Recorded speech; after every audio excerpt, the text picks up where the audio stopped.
Oke, assalamualaikum warahmatullahi wabarakatuh. Jumpa lagi dengan saya Antri Jayadi dalam channel Literasi. Oke, sebelumnya salam literasi, salam daya baca.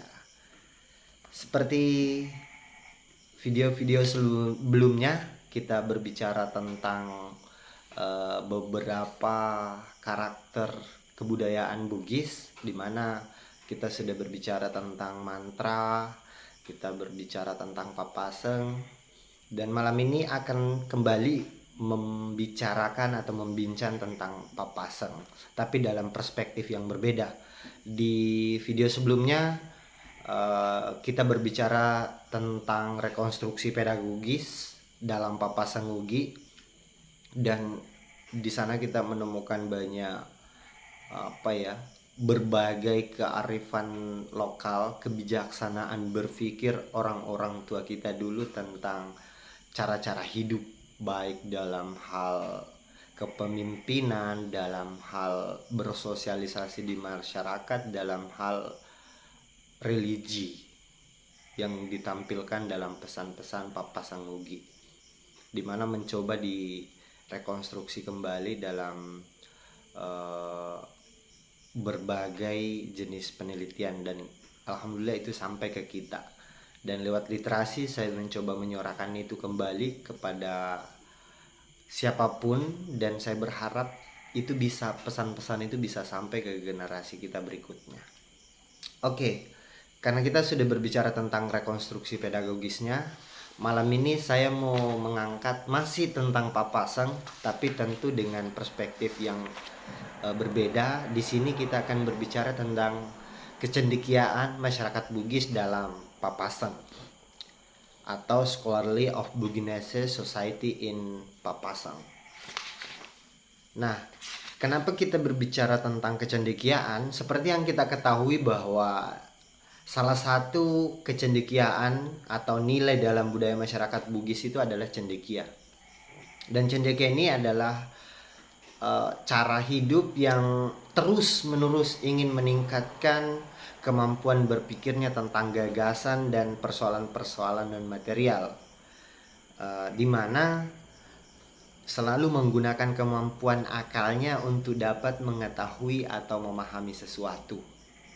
Nah, itu fungsinya. Makanya di Al-Quran pun dijelaskan tentang bagaimana kita menggunakan akal dalam berpikir dan menalar sesuatu. Oke, karena kita sudah membahas beberapa eh, papaseng. Nah, karena kita kali ini kita mau fokus dalam kecendekiaannya, saya langsung saja mengangkat satu wasiat atau petua yang melukiskan kecendekiaan melalui dialog. Dialognya begini kurang lebih, ini dialog antara Raja Bone dengan penasehat kerajaan Kajau Lalido. Bunyinya begini: Papasang Kajau Lalido Ribone. Arumpone bertanya, aga kami nama watang Kajau. Engkaga cawi mawatange ewange.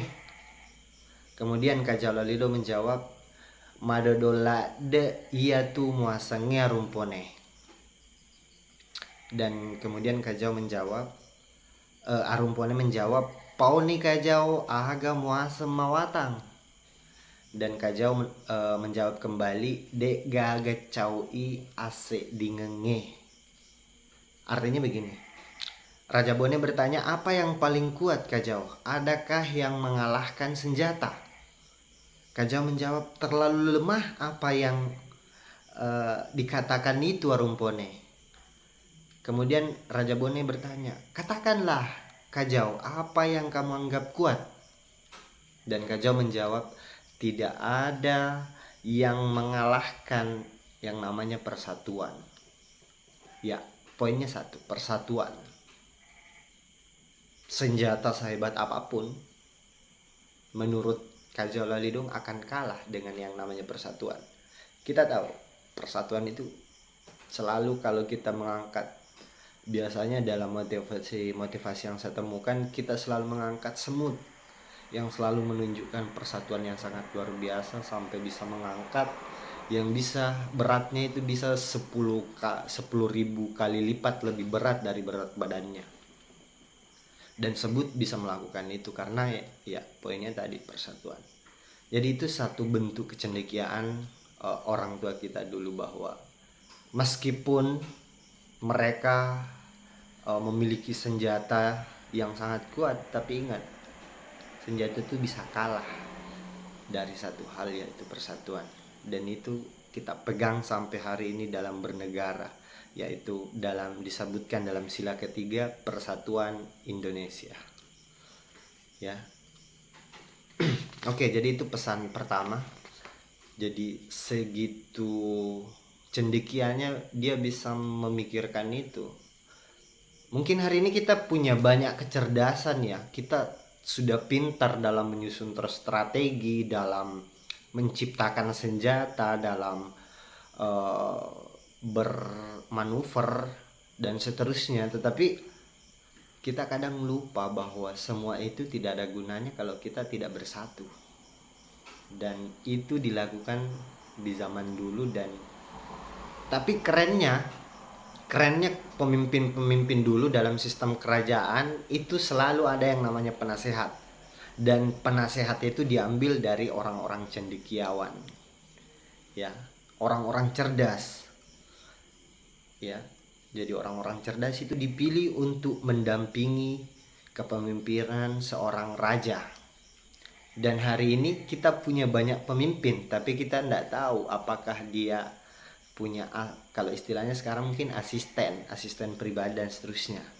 Apakah asistennya sebagai seorang cendekia dan seterusnya. Wallahualam, saya tidak tahu soal itu. Tapi di kerajaan itu mencoba menggambarkan itu, bahwa sehebat apapun raja, ada seorang cendekiawan yang memberikan masukan-masukan yang bijaksana di sana. Seperti itu. Kemudian ada lagi yang bunyinya begini. Reko engka kedo rinawanawamu tangai adimunringanna rekwa adimunrinanna ja na pancaji wi dewata sewai deceng na reko kedo maja amatu matungangi apa tenna puji dewata sewai jae. Terjemahannya begini. Bila mana ada terbetik di dalam hatimu, timbanglah akibat latar belakangnya. Jika dirasakan sesuatu kebaikan, laksanakan cepat. Bila kelak menimbulkan kesusahan, akan dibahas dengan kebaikan oleh Tuhan yang Maha Esa.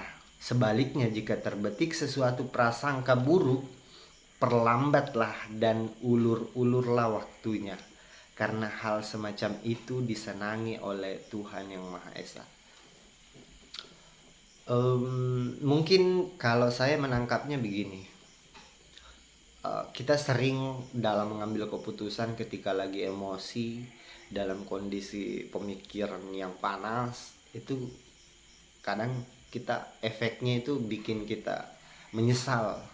Nah, makanya di sini sebutkan kalau perasaannya buruk, ulur-ulur dulu, jangan terburu-buru, karena itu bisa menimbulkan penyesalan dan tidak disenangi oleh pencipta begitu. Tetapi jika yang muncul adalah kebaikan, laksanakan segera, ya. Dan ini banyak sih, kalau untuk hari ini banyak dicontohkan, tetapi bukan hanya di Bugis. Justru orang-orang di luar sana itu mengambil ini juga sebagai poin, bahwa pertimbangan prasangka. Jadi ini yang agak berat juga ketika kita dilema dalam menghadapi sesuatu, menghadapi masalah. Kadang kita memang dilema karena yang muncul itu ada prasangka. Tapi di sini kita diajari bagaimana memaknai prasangka itu. Kalau dia baik, segera lakukan, tetapi kalau dia tidak baik, ulur-ulur dulu. Ya. Ini ingin merefleksikan sesuatu kecendekiaan yang perlukan untuk menentukan sikap yang harus ditempuh dalam melaksanakan dua hal yang berlawanan, yakni kebaikan dan keburukan. Ya. Jadi mungkin simpelnya begini, kalau mau melakukan keburukan, ulur-ulur dulu, jangan, siapa tahu nanti bisa tidak kita lakukan gitu. Tapi kalau kebaikan segera, jangan ditunda-tunda. Itu simpelnya mungkin ya, tapi tentu ini akan butuh pemikiran yang luas lagi. Oke. Ada juga yang bunyinya begini, Tanrana tahu sulsanai yanar itu mulai ada narapi dupai ada napasau matu i ada namatuke nah taro igau narikuana. Artinya tanda-tanda orang cendekia. Jadi kita juga digambarkan ada tanda-tanda atau ciri-ciri orang cendekia. Ini bisa kita amati dan gunakan dalam kehidupan kita sehari-hari. Jadi bisa nanti dijadikan patokan, oh ini cendekia atau tidak. Ada 4 tandanya. Yang pertama, mampu mengikuti pembicaraan. Dan ini terjadi di mana saja. Orang kalau lagi diskusi, lagi ngobrol, ada yang tiba-tiba bisa masuk, menyesuaikan dengan pembicaraan itu. Itu satu cirinya, bisa mengikuti pembicaraan. Yang kedua, mampu menyambut dan mengatasi pembicaraan. Ya, jadi dia selain mampu mengikuti, dia juga bisa menyambut, bisa melanjutkan dan mengatasi pembicaraan itu. Dan yang ketiga, menyusun pembicaraan dengan tepat dan terarah. Ya, istilahnya tidak banyak ngeles lah sekarang. Kalau ada beberapa mungkin juru bicara, kita tanyanya apa, jawabannya apa. Jadi itu bukan orang cendekia. Yakin saja itu orang ngeles. Ya, tapi tentu ini perspektifnya dari diri masing-masing ya. Teman-teman bisa amati itu. Oh, ini orang termasuk cendekia atau bagaimana? Kita bisa lihat sendiri nanti cara berpikirnya. Kemudian yang terakhir, melakukan perbuatan nan patut. Artinya ya, perbuatannya itu pasti terpuji, yang baik gitu. Segitu detailnya mereka, orang-orang tua kita dulu memberikan standar ya, standar kecendekiaan bagi orang-orang yang ini bukan standar pendidikan ya, tetapi standar kebijaksanaan dalam berperilaku seperti itu. Tidak seperti cendekiawan kita hari ini, tapi kita sekarang sudah agak jarang menggunakan istilah cendekiawan ya. Mungkin gantinya saya kurang, yang lagi tren sekarang mungkin profesor atau apa sih, mungkin ada banyak gelar lah yang digunakan, pengamat atau apa, saya kurang paham lagi. Mungkin bisa di komen nanti cendekiawan hari ini disebutnya apa, karena ada banyak sekarang istilah atau kamus-kamus baru yang dibuat, kayak kamusnya aktivis itu muncul, kamusnya anak jaksel, dan kamus ini itu ada ya. Mudah-mudahan ada juga kamus kebudayaan seperti itu. Kemudian ada lagi nih konsep-konsep kecendekiaan yang ditemukan pada kutipan berikut ini. Naya nawanawai patampawengi nawa-nawa angin ngasena, naya nawa-nawa angin mangkau mawatangi natania lempu. Yang kedua, nawa-nawa api asena, naya nawa-nawa api mangkau marajai natanitai munrina.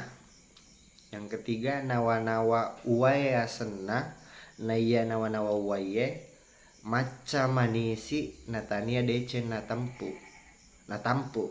Dan yang terakhir, nawa-nawa tanah asena, naya nawa-nawa tanae maca nama lempu. Begini terjemahannya. Pikiran itu ada 4 macam. Jadi pemikiran cendekia itu ada 4 macam. Yang pertama, pikiran angin namanya. Yang dimaksud dengan pikiran angin bertindak keras meski bukan kejujuran. Ya, ini dianalogikan segitu luasnya pemikirannya orang-orang tua kita dulu. Pikiran angin namanya. Yang dimaksud dengan pikiran angin bertindak keras meski bukan kejujuran. Angin kan biasanya gitu ya, kalau datang angin ribut pokoknya disapu saya. Iya, meskipun mau orang baik mau orang pokoknya disapu rata. Itu satu, pikiran angin namanya. Yang kedua, pikiran api namanya. Yang dimaksud dengan pikiran api, berbuat besar tanpa meninjau akibatnya. Ya, jadi kalau pikiran api itu perbuatannya besar tapi akibatnya belum dipertimbangkan. Kemudian yang ketiga, pikiran air namanya. Pikiran yang dimaksud dengan pikiran air, pintar berbelit kendati bukan kebaikan yang dikandungnya. Air, analoginya air ya. Tadi api dia besar, kita belum meskipun tidak ditahu nanti akhirnya seperti apa. Dan air ya begitu, bisa apa ya, berbelit kendati bukan kebaikan yang dikandungnya. Dan yang paling baik, yang terakhirnya adalah pikiran tanah namanya. Yang dimaksud dengan pikiran tanah, pintar serta jujur. Ya, mungkin ini ingin menggambarkan unsur-unsur semesta ya, yang dimana memiliki fungsi masing-masing. Mungkin dalam diri kita juga itu ada, tapi tergantung yang mana mau yang kita ingin tonjolkan. Ada unsur air, unsur api, unsur angin, dan unsur tanah. Dan di sini yang disebutkan yang baik itu ya pikiran tanah namanya. Dia itu pintar serta jujur. Oke, nanti kita bisa evaluasi. Kemudian ada juga yang bunyinya begini. Naya parajaye tanae 10 sedi uangenna yang cajinna apa ya itu gau madeceng enrengenna bicara malampu pertama 4 tahun ngenge. Adapun yang membesarkan negeri 11 macamnya. Jadi ini ada 11 rumusan cendekiawan tentang bagaimana bisa membesarkan suatu negeri. Yang pertama, kata-kata yang baik. Ini yang harus kita suarakan juga sih, maksudnya positif. Selalu berbicara positif, kata-kata yang baik. Kemudian perangai yang baik, tindak tutur, tentu itu dengan perangai yang baik atau sopan santun. Yang ketiga, peradilan yang jujur. Nah, ini yang jadi problem di Indonesia ya, peradilan yang jujur. Yang keempat, janji yang tak terlupakan serta ikrar yang tak diingkari. Ini juga yang jadi problem pemimpin-pemimpin kita. Janji yang kadang dilupakan dan diingkari. Itu yang bikin negeri besar itu. Janjinya jangan dilupakan dan diingkari. Yang kelima, adat yang tak diragukan. Ya, harusnya kita mengangkat adat kita masing-masing karena kita punya standar moral yang kuat dalam masing-masing kebudayaan dan adat istiadat kita. Dan 6, hukum perumpamaan yang kokoh. Ya, lagi-lagi hukum. Dan yang ketujuh, peringkat yang terpelihara. Peringkat itu apa ya? Standar hidup yang tetap terpelihara. Jadi kita tidak merendah, tidak mau mengambil standar yang rendah seperti itu. Tapi tentu perspektifnya beda-beda ya. Kemudian kemufakatan rakyat dalam negeri.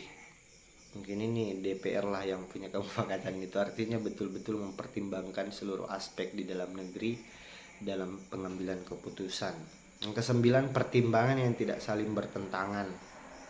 Ya, tapi dimanapun kalau kita berbicara pertimbangan pengambilan keputusan pasti ada pro kontra ya. Itu tidak mungkin terhindari, kita hindari. 10, tenggang menenggang rakyat dalam negeri. Tenggang menenggang, saya tidak berani terlalu menjelaskan ini. Takutnya saya tidak saya salah menafsirkan. Tentu teman-teman bisa mempertimbangkan sendiri. Dan yang terakhir, tidak saling menumang di kalangan penduduk, demikian juga terhadap sesama kaum kerabat. Sebab perbuatan yang baiklah serta peradilan yang jujur yang menyebabkan panen menjadi berhasil. Jadi poin yang bisa kita ambil dari 11 itu adalah peradilan yang jujur. Itu kuncinya. Dan tidak ingkar. Itu sih poin yang paling penting, dan itu yang jadi problem kita sampai hari ini. Mungkin ada lagi peradilan yang baik, tapi nepotisme terjadi lagi dan seterusnya. Dan semoga dengan ini kita bisa merubah itu. Kalau tidak dengan kita, mungkin generasi kita ke depan. Ada juga bunyinya begini. Sinin nagau matara tepi nama deceng isengi majae mutetangi panasaiwi madecenge mupugaui isetoi tancajie panasawi jajie iato tekwae panasai kuae isengi majekoe panasawi malempue. Terjemahannya begini, seluruh perbuatan harus beraturan, bertangga naik, berjenjang turun agar mendapat kebaikan atau kesuksesan. Mana yang jelek agar diasingkan jauh, mana yang dianggap baik itulah yang dikerjakan. Pikirkan yang belum terjadi dan ketahuilah apa yang sudah terjadi, serta lihat pula mana yang tak mungkin dan mana yang mungkin. Ketahui pula mana yang bengkok atau jahat dan mana yang harus baik. Oke, ini yang paling paling kompleks penjelasannya dan detail. Saya ini yang perlu kita kaji lebih jauh tentang bagaimana kita berbuat itu beraturan atau manajemen istilahnya hari ini ya, dan bertangga naik berjenjang turun. Artinya kalau kita punya manajemen yang harusnya pikirnya rasional ke depan, tetapi ada potensi untuk jatuh dan kita harus siapkan itu juga. Intinya itu. Dan berikutnya, atutuiwi atimu aja minasangi rimajae padamu tahu apa matentu iko mati maja muni madeceng muna gaukmu apa ritu rungange ritu gauk majae apa anak komajaya timu letu irito rimun rimujana. Ini yang kita warisi hari ini ya.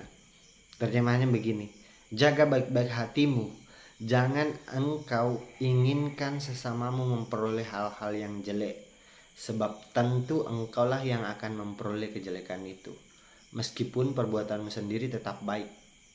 Karena sesungguhnya perbuatan yang baik itu dipengaruhi oleh perbuatan yang baik. Ya, perbuatan baik itu dipengaruhi oleh perbuatan yang baik, tidak dipengaruhi oleh perbuatan yang jelek. Jika hatimu jelek, maka kejelekannya akan menurun sampai kepada anak cucumu. Ya.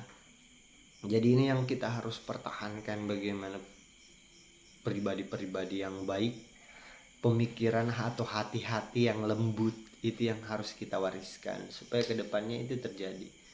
Karena di sini disampaikan bahwa perbuatan baik itu dipengaruhi oleh perbuatan baik dan tidak dipengaruhi oleh perbuatan yang jelek. Ya.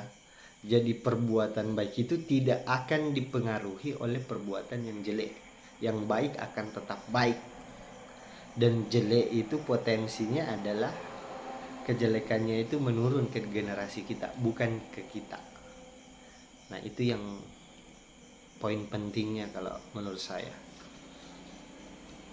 Dan yang terakhir mungkin, karena ini makadai leten ribali batara wajo risapisan na pak dan rengenge ya telu nareko engka bicara tenri taunganna nade riade marajae nade riade abiasa ngange, nade ri tupue, nade ri warie, nade ri rapange, inapa ni rias sama turusi arum panua maco malolo daripada mutanai nalai nawan-nawanna bara engkamu adeceng nak bereng dewata sewai na ya rias siturusi mapaulang ria buseng ria benruseng ya naturiaseng ade asituruseng narek komajai capakna rias siturusi nari pinra narek komadecengi ripakoli-kolingi